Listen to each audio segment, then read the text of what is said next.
Right then, morning all, Monday morning, up in Newcastle. Fault on a bin lift throwing bins off. 1100 bins it said it's throwing off, and it's on a 359 trade lift. Anyway, just been trying it for the last half hour and I can't get it to lose a bin at all. So the clamp's working right. As soon as the bin comes up, the clamp comes on, it tips it in, it's coming back down, the clamp's undoing again. So I'm at a loss for this one. The only thing I did notice was I put a picture up now. Because one of the cones was bent slightly, which I can't see. That's not going to throw a bin off because the clamp's still on, it's not stopping it clamping. The only thing I think is the bin's got me sat on clamp proper, sat on bin lift proper, but who knows? Who knows? So what I'll do is just spin camera now and let you have a look at what we're doing with it. You can see on the video, you'll see the clamp shutting and opening, doing everything it should be doing, so who knows? Let's have a look and see.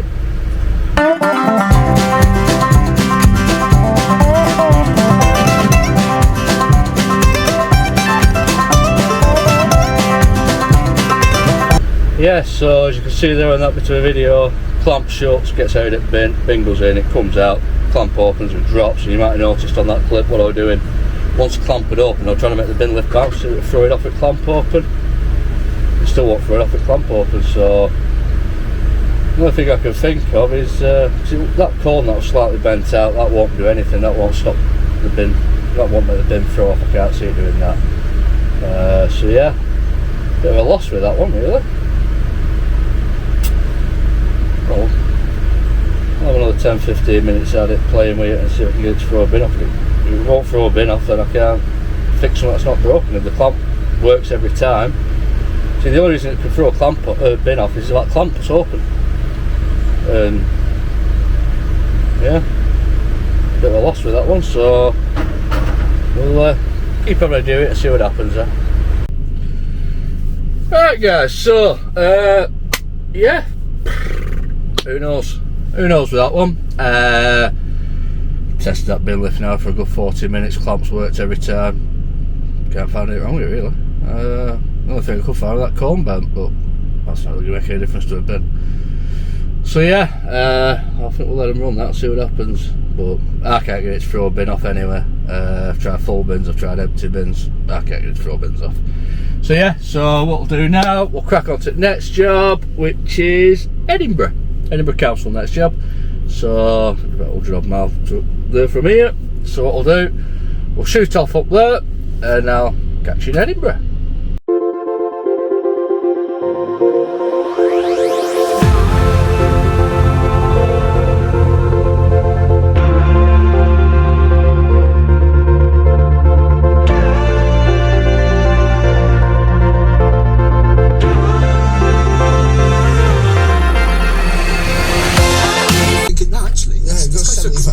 We've got 81 and so far 100. Just got to Edinburgh. Maybe we'll try the shit background there. Coming, DJs coming, so it's pretty cool. Nice. Everybody who knows will recognise his voice. Dave Crosley, DC European. Just been listening to his podcast and we're up from Newcastle. Fantastic. That bloke is so funny. If you've not checked him out, he's on YouTube, TikTok, stuff like that. What a guy. What an absolute diamond he is. Anyway, so just got to Edinburgh. Just got keys for the truck. This truck's supposed to have an AdBlue fault on it, so what we'll do, we'll go and jump in and have a look and plug the old laptop in and see what's happening with it. Yeah, let's go and see what we can do.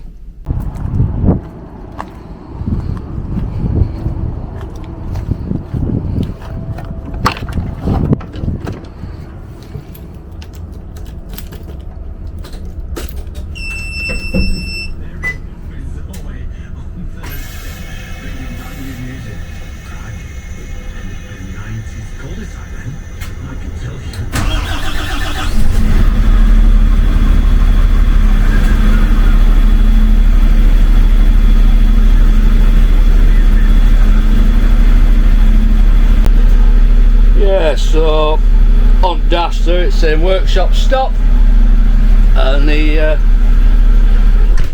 lights on, engine management light's not on, but the light's on to say it's got a fault. Oh. So yeah, and it's also come with coolant level 2 low. Unusual. Anyway, we'll grab laptop, we'll plug it in, and we'll see what's what. I'll take some of I edited the footage that I did the other day on the first use of the DJI. I was really impressed with it. The sound quality I thought was bang on, so let me know in comments what you think. And the pitch quality I thought was bang on as well, so yeah, let me know, let me see what you think, and we'll get plugged into this and see what's going on. Right guys, so I don't know what you can see there on the old laptop. Seems to have quite a few issues with this. It's lost communication with NOx, coolant thermostat, EGR differential pressure, low pressure fuel system, pressure too low, and NOx sensor performance signal stuck, bank 1 sensor 2. So yeah, a few different faults on that one there, aren't we? So I think what we'll do, we'll have a look into it, see what we can find. Yeah. So let's jump in and see. Right guys, just so we're up to it job. That's the fuel filter that I've took out. And to be fair, it's not that bad. It's quite clean. Is that fuel filter? Now the reason why I took that fuel filter out is because when you start delving into it, going a bit further in, it's coming up with a low pressure fuel rail issue, which can be a couple of different things. It could be fuel filters clogged, the injection pump's not giving the correct pressures to the low pressure fuel rail and stuff like that. So I'm going to start with checking the filters. That's the first one. I have another filtered out back here which I'm going to check. These filters weren't changed that long ago, to be fair, so we'll check this one at the back here, see what that one looks like. Failing that, it may be a fault on the fuel pump. So what we'll do, I'll just try getting the live data up on my laptop for it. It won't show any live data for the fuel pump, so it may be a wiring issue, it may be a fuel pipe issue, it may be a fuel filter issue, maybe a fuel pump issue. So we'll delve a bit further in now and keep going with it. Right guys, so I've gone through all fuel filters, can't find out wrong with them. And then I found this rogue wire here, which I've just taken the end of it up. It's got like 24 volt in it. I don't know what that's supposed to, I didn't know what it was supposed to be or what it was supposed to be doing. It's that rogue wire there. Anyway, so what I did, I just put cab up on another Dennis here. And that wire on the other Dennis I checked on. Basically won't go anywhere, it just goes to there, it's taped up, so I presume it's not used for anything. So what we're doing now, put cab back down and see if we can get some values on these pressure rails. Just checked out plug stick fuel rails and everything, they all look good, all wiring looks good. So we'll do that.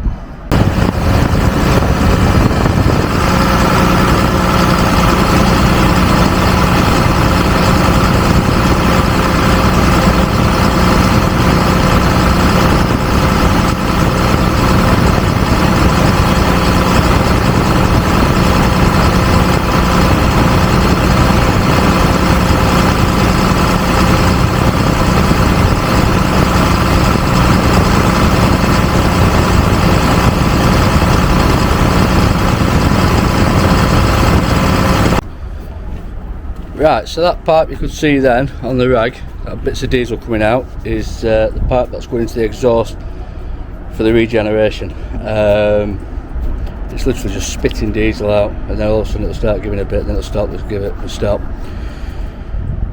So at this point I don't think it's the SCR metering valve that's the issue on this. I think it's a fuel pump on the low pressure side. I don't think it's giving what it should. And the reason why I think it's a fuel pump is because when you start the engine, it winds over for a while before it starts. It should start a lot faster than it is doing. So I think it's a fuel pump. So I'll put it all back together, have a word with the office, but I think it's going to want the fuel pump taking off and sending away on it. That's going to be the option for that. So yeah, we'll see how we get on with that. Right guys, so yeah, what can you say about that one? I'm pretty convinced it's the fuel pump that's an issue on that, on the low pressure side, feeding the SCR. So I don't know, anybody out there's ever done a fuel pump on them Dennis's? They're not good to do. I did a fuel rail on one not long ago, and I still have got sleepless nights about it now. Anyway, so what we'll do, we'll get ourselves back home, and we'll see you all again soon. Take care, speak to you soon.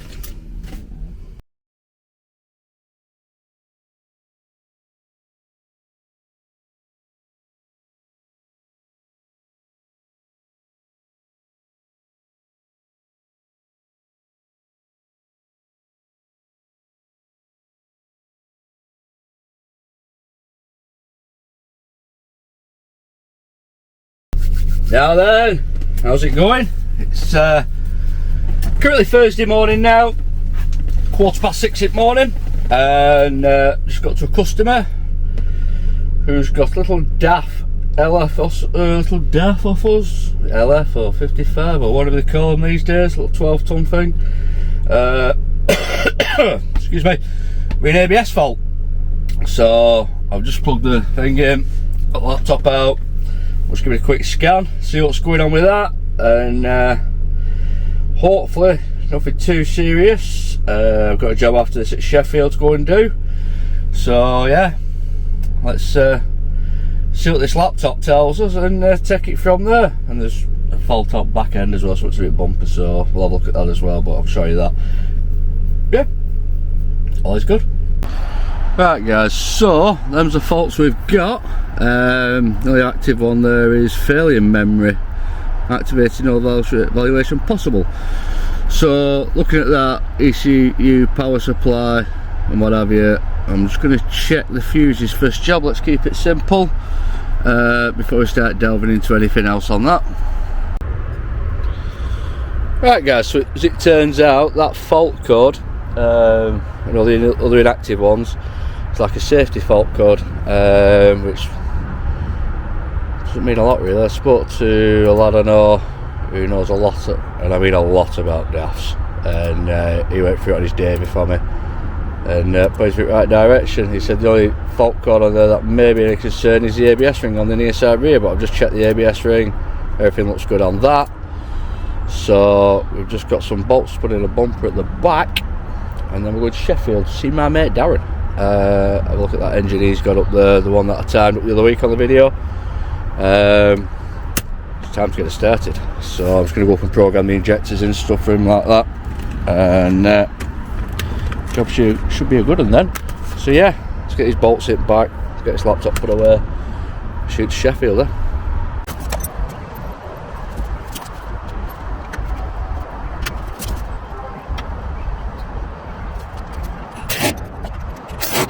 Morning all, how's it going? So,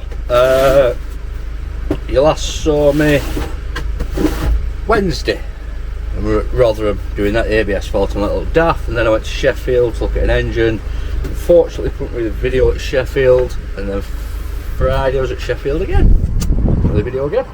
So yeah, anyway, this morning is Saturday morning, just got to my first job of the day. Customer who said he thinks he's got a hub seal gone. Anyway, I've just had a quick glance at it, and yeah, it looks like the hub seal has gone.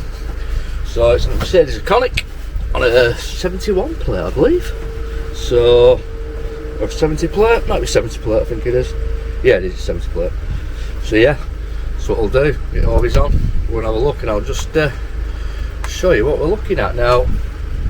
Very rare, but today customers let you use their workshop, which is good because it's absolutely freezing outside and raining on and off, intermittent rain. So doing an upseal inside is a lot better. So yeah, right, come on, let's go and have a look at this upseal. Yeah, so you can see there, all oil around everything, everything's nice and wet. So yeah, we'll get on and get that jacked up and stripped down, I think.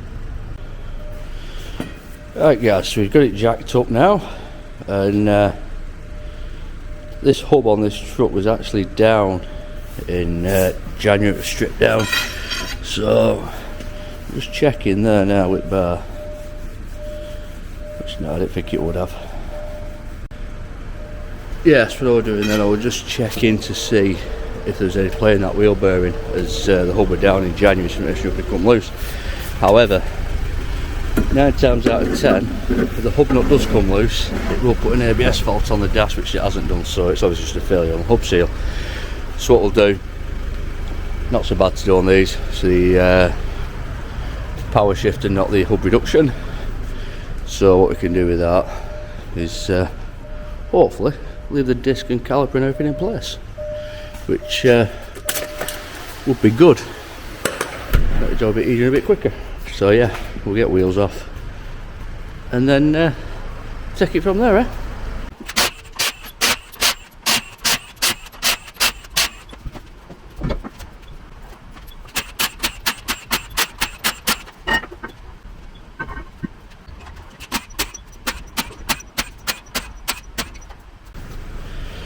Right, so what we've done there, you can see wheels off, half shaft out at middle, and then we'll run that ring of bolts that holds the disc on.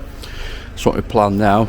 Undo the nuts, locking tabs and nuts, take them off, and what I'm hoping to do, the handbrake's currently on, so that's holding the disc in place, the caliper's holding everything in place which should be. Knock the hub off, leave the disc, everything in place, pull it all off, then change the hub seals on it. That's the plan. Right, it's one of these bearings. You can see these locking tabs going around. You've got your locking tab folded over here, which stops the nut from undoing. So what I'll do, knock that tab back, hit my socket, take that nut off, and then pull that locking ring off, and then undo the nut at the back, give it a whittle, bearing will pop out, and then we should be able to pull it off at that then. So that's that nut off.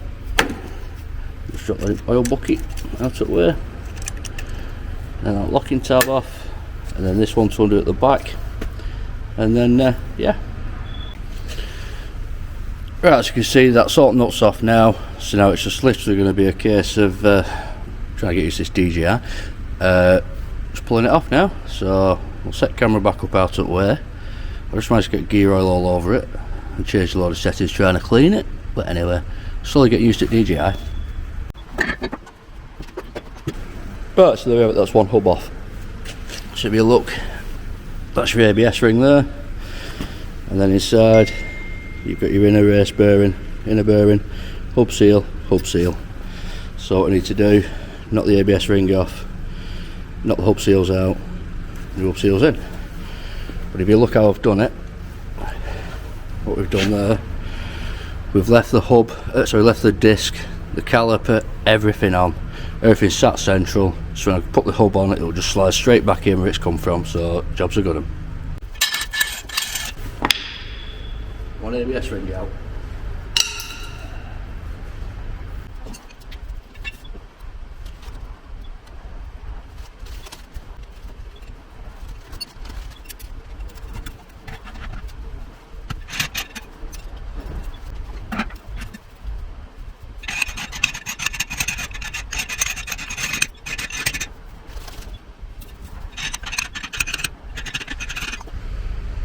Most important part of any job is have a teapot up go.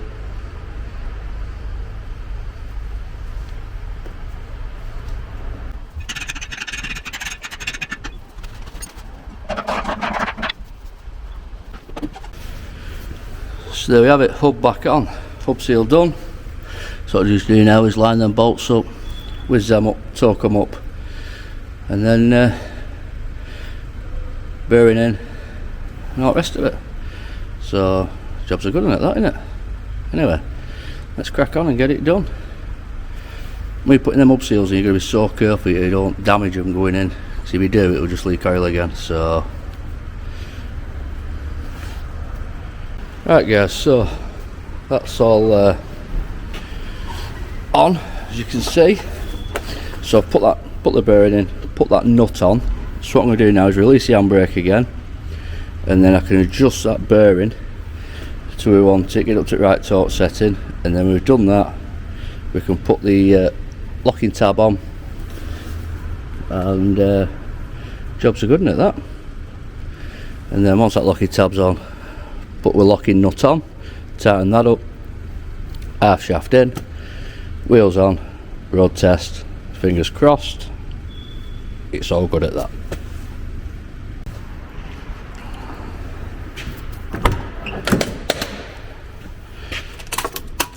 This truck's on a electric handbrake, so press foot brake and press that. Handbrake's now released.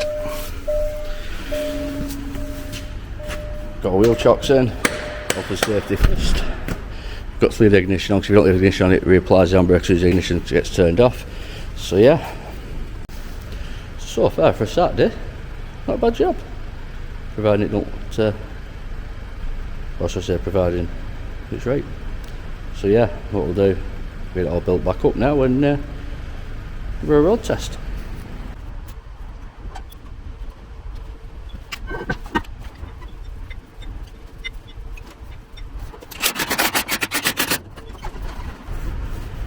Right, so what we'll do now, we'll get some brake cleaner, just clean all the outside of this hub up, clean the wheel up with some brake cleaner, get the wheels back on. Job's some mince with that.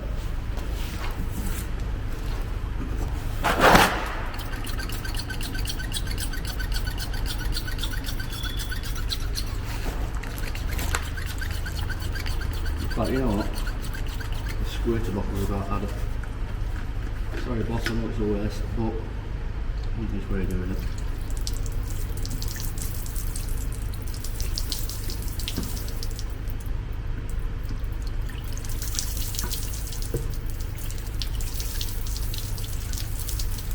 Need a new squirty bottle.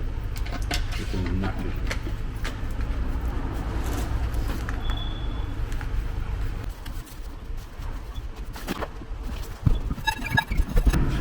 Talk about making job look hard work.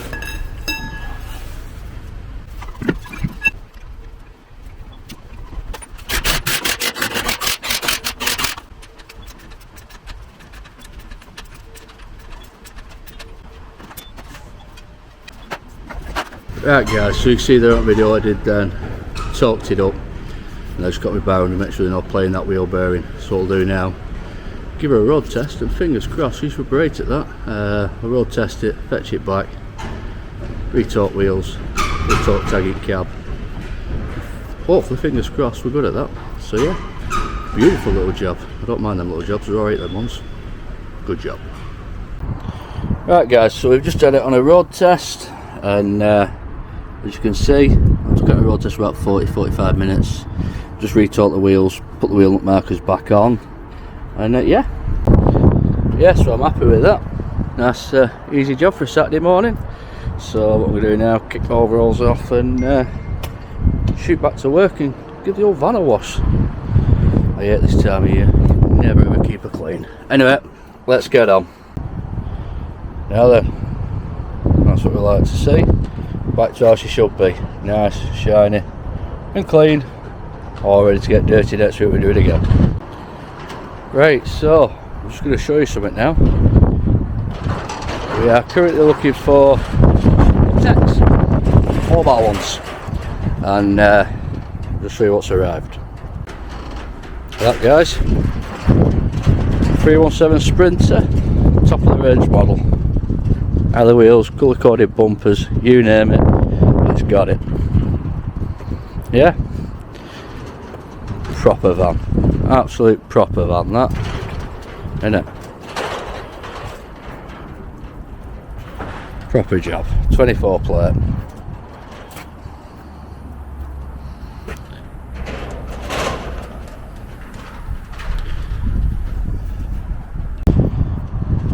So in that, same as mine, auto gearbox, 9 speed, perfect, made fit job. So if there's any techs out there looking for a mobile role up in the Scotland area, drop us a message or give CPD a shout. Yeah, they bought 2 of these vans, we're taking 2 mobile techs on up Scotland, So yeah, beautiful, and it'll be a good job. Excellent rates of pay, good job. So on that note, I'm going to end this video here and get myself home. It's dinner time. Well, it's after dinner time now. So, and what I'd like to say, thanks for watching. If you like the videos, hit the like button, hit the subscribe button, and ding the bell for notification when I upload a new video. Monday, I'm back in Sheffield, so let's see if we can video this week. And take care. See y'all.